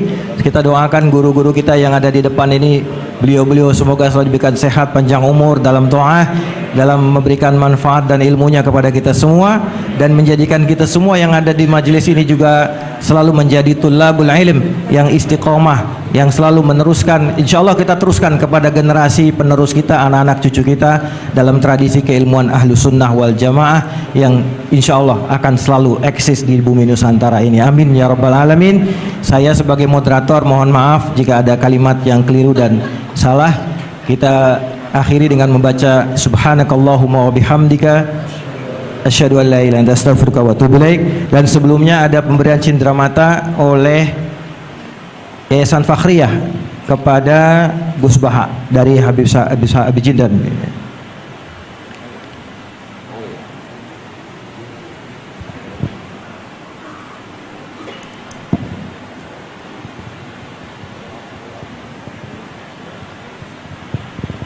Sallu ala Nabi Muhammad. Kita senang dengan keberadaan beliau berdua ini, Masya Allah. Dan yang kedua dari Majelis Silaturahim diserahkan oleh Ustadz Mustafa Ismail. Fadhal, silakan. Ini Pak Samsuri, aturkan Pak Samsuri.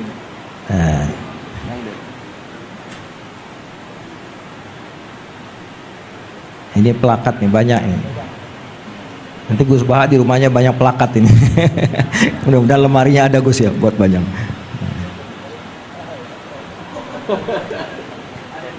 Buat Habib Jindan juga, dan buat Gus Baha. Baik.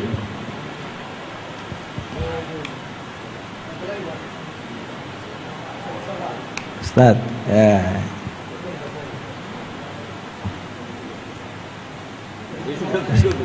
Nah, saking girangnya sama Gus Baha sampai lupa plakatnya mau dikasih. Salaman duluan, plakatnya belum. Baik. Baik, alhamdulillah, alhamdulillah. Alhamdulillah kita tutup majelis kita, dan sekali lagi kami mohon maaf atas segala kesalahan dan kekurangan. Hadanallahu wa iyyakum ajmain. Kita setelah ini ada majelis rohah nanti dipandu oleh MC, dan saya sebagai moderator pamit diri dan alafumikum. Assalamualaikum warahmatullahi wabarakatuh. Al-Fatihah. A'udzu billahi minasyaitonir rajim. Bismillahirrahmanirrahim. Alhamdulillahi rabbil alamin arrahmanir rahim maliki yaumiddin na'budu wa nasta'inu ihdinas siratal mustaqim siratal ladzina an'amta 'alaihim ghairil maghdubi 'alaihim waladdallin. Niki ndherekaken permintaane Habib Jindan niki wadah kitab namanya Tasbitul Fuad. Ini kitab yang menerangkan kutbiahnya Sayyid Abdullah Al-Haddad. Di antara kitab yang sering saya baca memang kitab ini, kitab Tasbitul Fuad.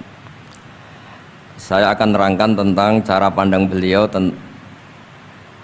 an kalimati la ilaha illallah Muhammadur Rasulullah. Kata beliau, kalimat ini mudah sekali karena makul. Misalnya begini ya, kita secerdas apapun terus disuruh melogika bahwa alam ini diciptakan oleh ketiadaan, bisa enggak? Enggak bisa kan? Karena hadhil maujudat, terus kita dilatih disuruh bilang khalaqahal adam, bisa enggak? Enggak bisa. Kalau hadhil maujudat mesti khalaqaha maujudun. Yang namanya maujudat mesti diciptakan yang maujud.